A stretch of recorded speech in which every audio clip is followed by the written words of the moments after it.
Hello, Dr. Miaken of Monarch Family Chiropractic. Welcome to this week's workshop on mindfulness and meditation.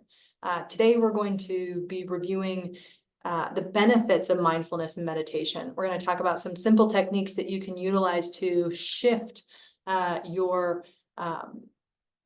physiological states, shift your headspace. And we're going to talk about how mindfulness and meditation can be beneficial in terms of your brain and nervous system. And so I don't think it's I don't think anybody will argue about how a mindfulness practice or meditation practice can be beneficial or enhance your experience. And I think the challenge can be sometimes that we feel like we can't create space for it, or we are not slowing down enough in the moment for it. And so I'm hoping to make it easy for you today to do that. And so we're going to look at a few things. We're first going to start with just understanding the benefits of meditation. Now, this is just a Word document that I created where we're just going to look at, this is what the research shows when you are utilizing a meditation practice or a mindfulness practice. Number one, it reduces stress. It lowers the risk of depression, reduces chronic pain, lowers the risk of obesity, binge or overeating, and emotional eating. It helps improve sleep quality, improves recovery from chronic illnesses like cancer. It cultivates a sense of peace. It eliminates fatigue, slows the aging process. It supports healing. All meditation forms and practices are common in developing a better connection, clarity of mind, emotional positivity and stability, and a calm associated with seeing things the way they actually are. And so I'm going to pause on that. All meditation forms and practices are common in developing better concentration, clarity of mind, emotional positivity and stability, and a calm associated with seeing things the way they actually are. One of my mentors' favorite saying is, we are all seeing the world as we are, not as it is. Meaning we are all looking at the world through a lens that has been shaded and colored based off our experience, based off of the programming, based off of our physiology and where our focus and our feelings are.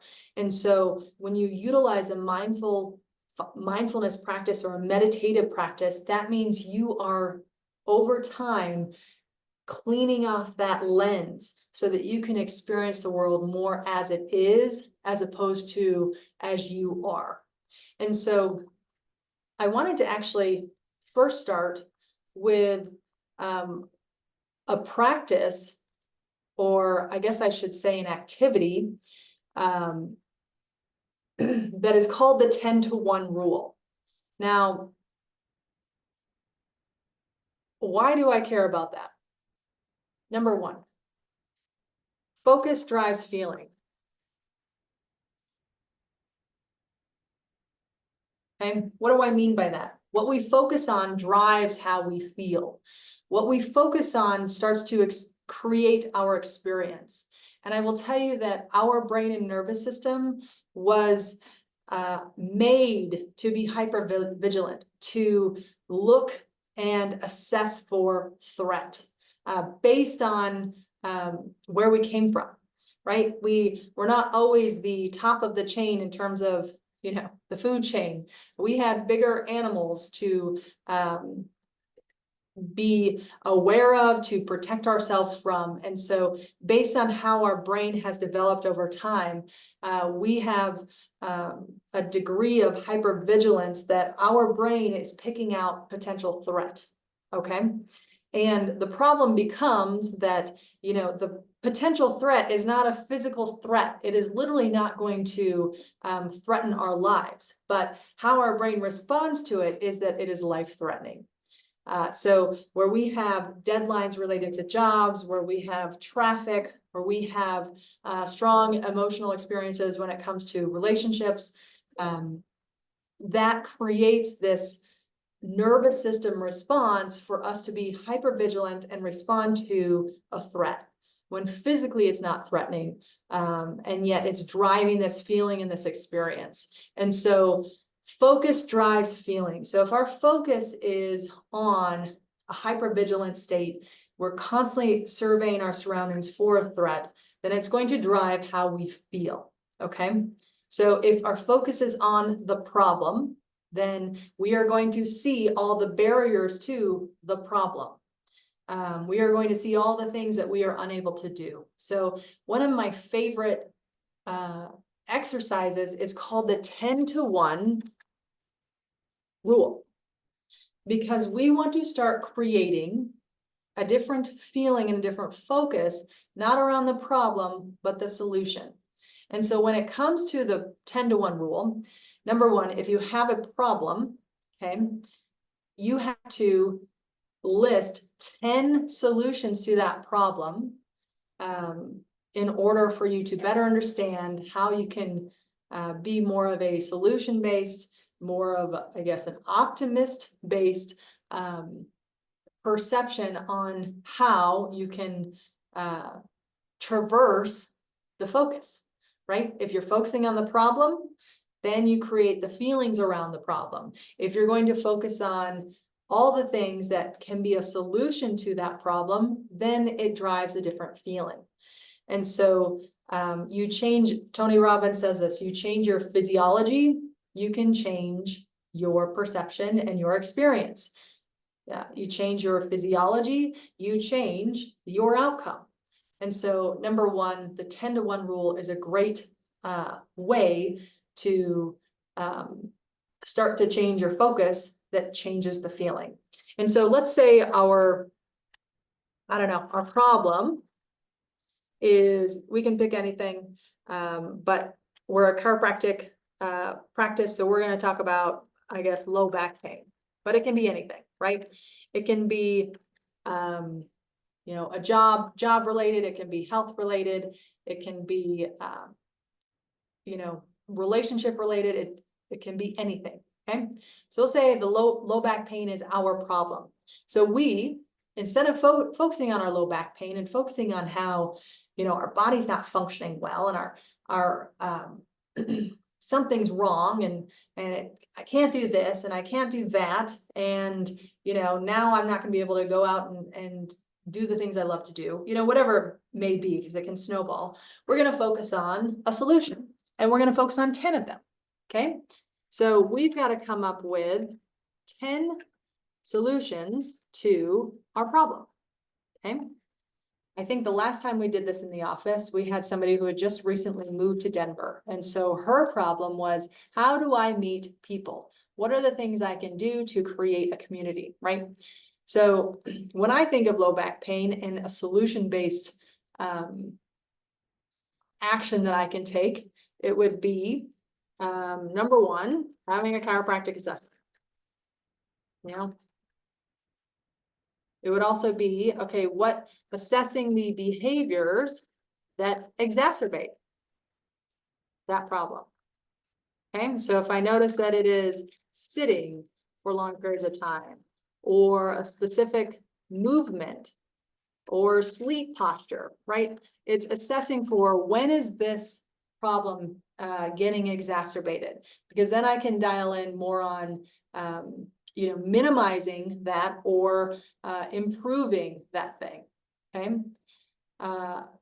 Low back pain. It would be what are natural solutions to helping me manage the low back pain, as overall I'm trying to I guess improve it, right? So I would look at, what are natural pain relievers for this? So is it using peppermint oil, essential oil, topically? Is it using arnica? Is it using movement or ice and heat? Epsom salt baths, right? I'm already coming up with much more than 3 here. Epsom salt baths. What else did I say? Ice and heat. Anyway, I think you're starting to get the understanding of the 10-to-1 rule. If you've got a concern that you are dealing with, then you want to come up with 10 solutions. And as you're doing this, this is a mindfulness practice. As you're doing this, you're actually starting to create a different feeling. You're creating an opportunity feeling. I am not an experience that I am not defined by this. I can move past this. There are things that I can do that are not going to keep me in this hopeless, negative state, right? It is really altering your brain and nervous system to, instead of focusing on the threat, focusing on the solution. I love the 10-to-1 rule, and I love thinking about how focus can drive feeling, okay? Let's go back to my, okay. So let's also think about how can we alter our states to have better concentration, clarity of mind, emotional positivity and stability, and a calm associated with things, seeing things the way they actually are. Okay, that's the beauty of meditation and mindfulness practices. We're not so focused on, the threat or the worst experience or the hypervigilant state that our brain easily sinks into. So when it comes to meditation, there's no such thing as a bad meditation.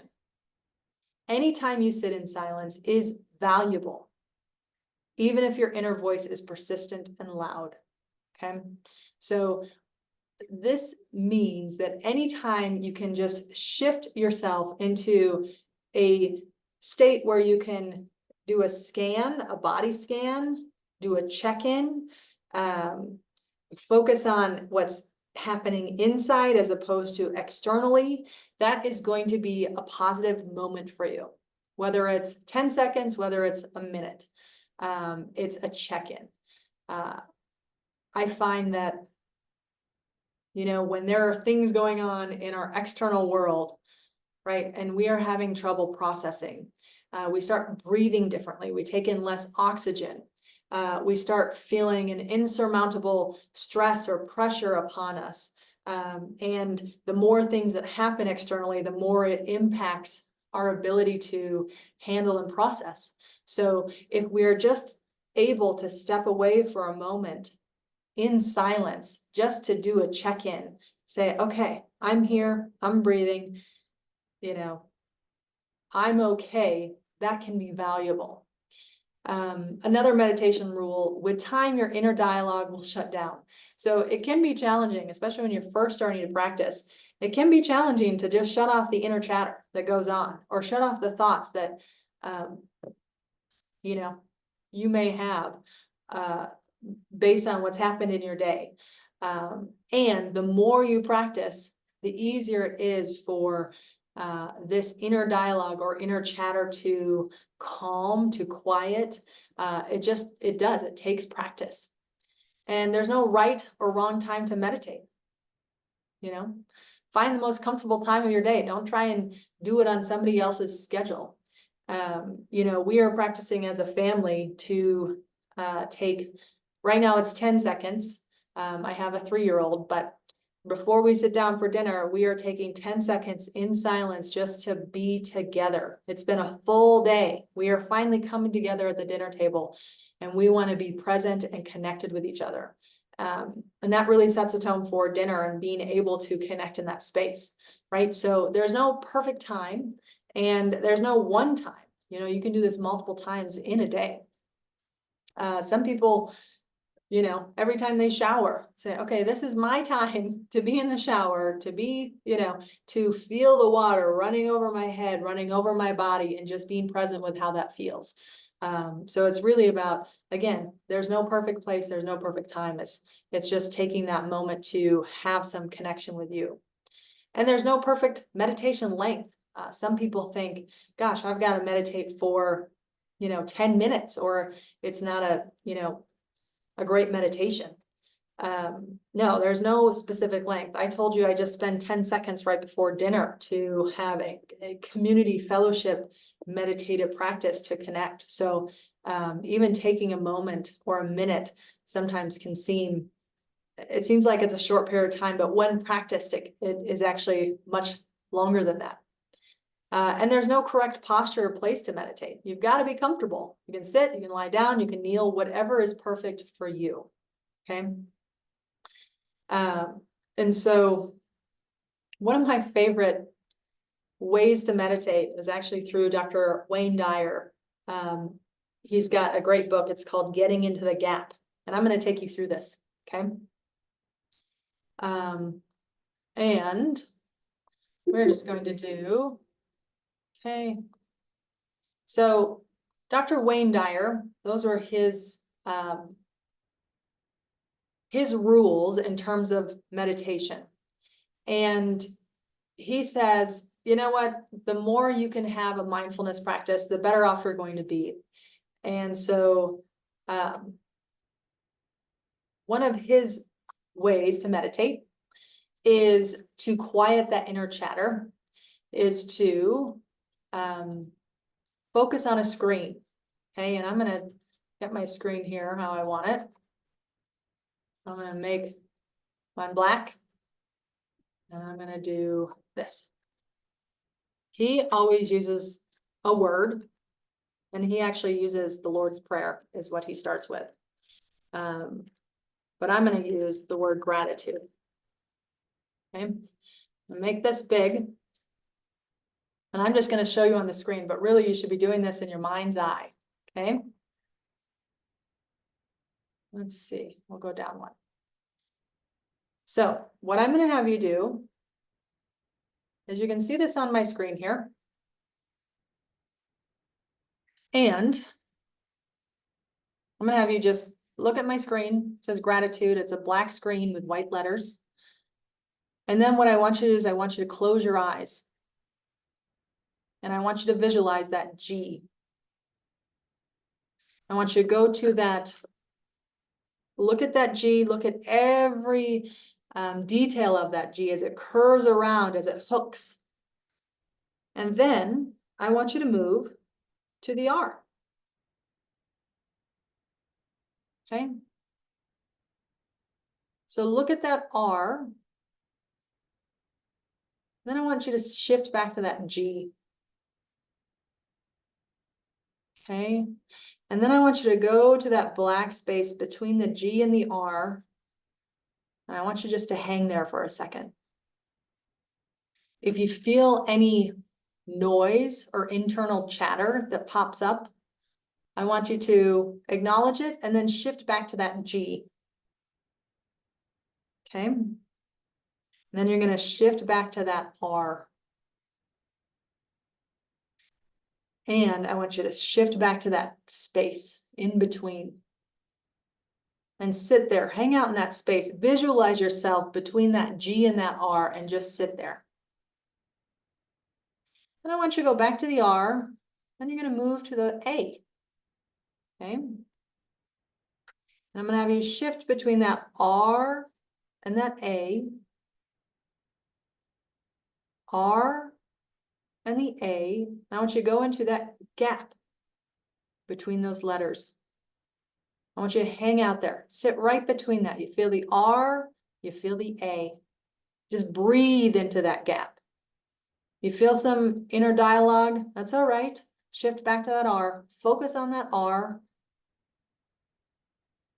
Go into that space, go to the A, go back to the space, hang out in that space.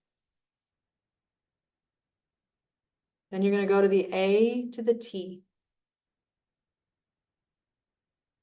Back to the A, then to the T, and shift into that gap between the A and the T.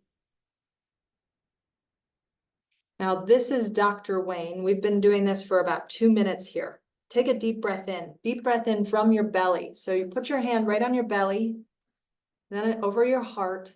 I want you to take a deep breath in. I want you to breathe in, feel like you're blowing up a balloon into that belly. I don't want that top hand to raise as you're breathing in. I really want you to focus on a diaphragmatic breath.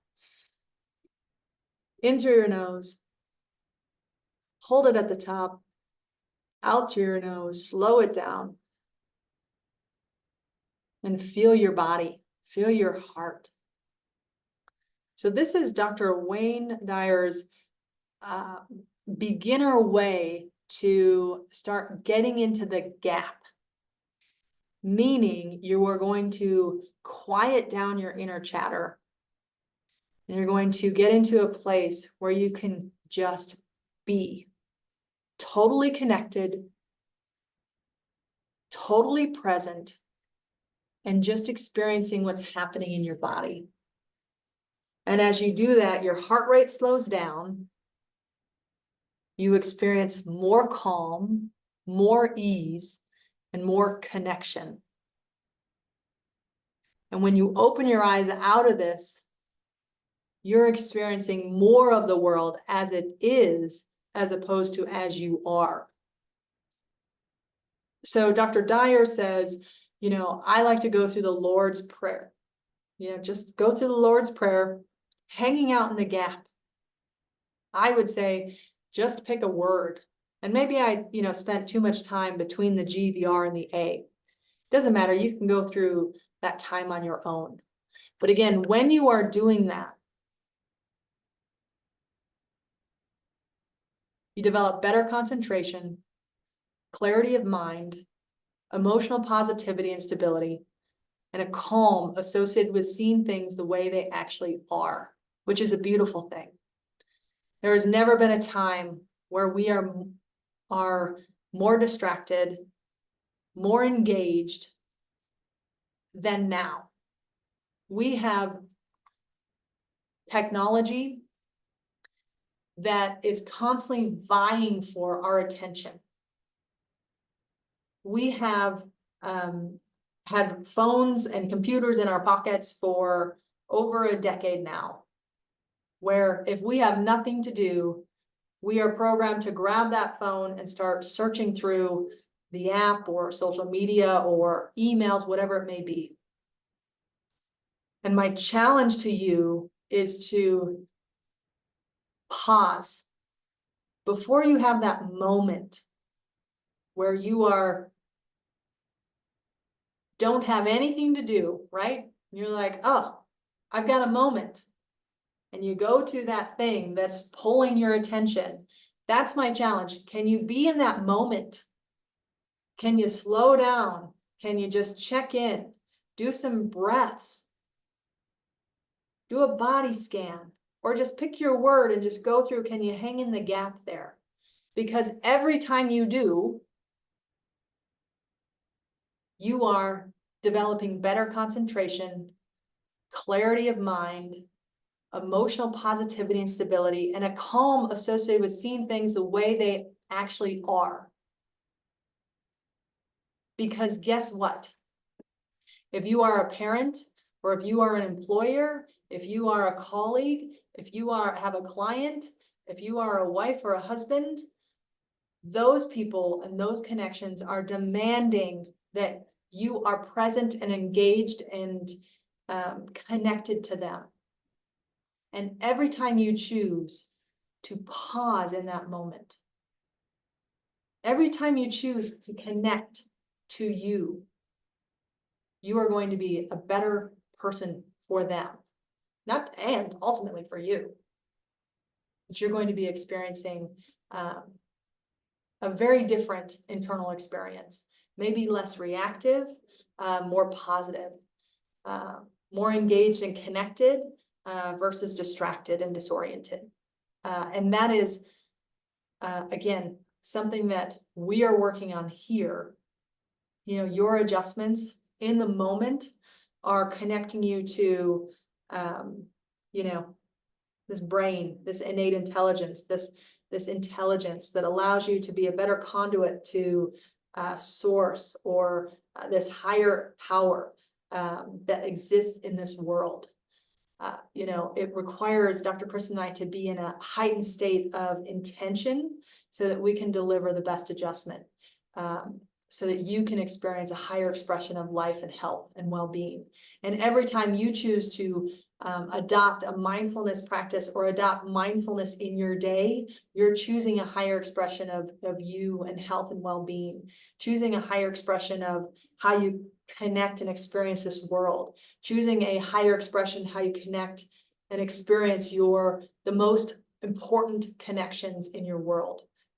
Whether it's family, whether it's your higher connection, whether it's the people you work with, whatever that may be. So that is my challenge to you. Whenever you feel the need to grab for something because you don't have anything to do, can you be in that moment to connect so that you can experience the world more as it is? So thank you for being here. Dr. Miaken Ziegler, Monarch Family Chiropractic. You know, every time you choose you, whether it's in the chiropractic office and setting where you are getting adjusted, whether it's making a more health conscious choice when it comes to your foods and how you feed your body, whether you are choosing to not go with the distraction, but connecting with you, you are going to experience a higher level of expression and connection in your world, which is, what else matters, right? In terms of humanity and how we experience life. So love and appreciate you. Thanks for being with me this day, this workshop, and we'll see you in the office. So Dr. Miaken of Monarch Family Chiropractic.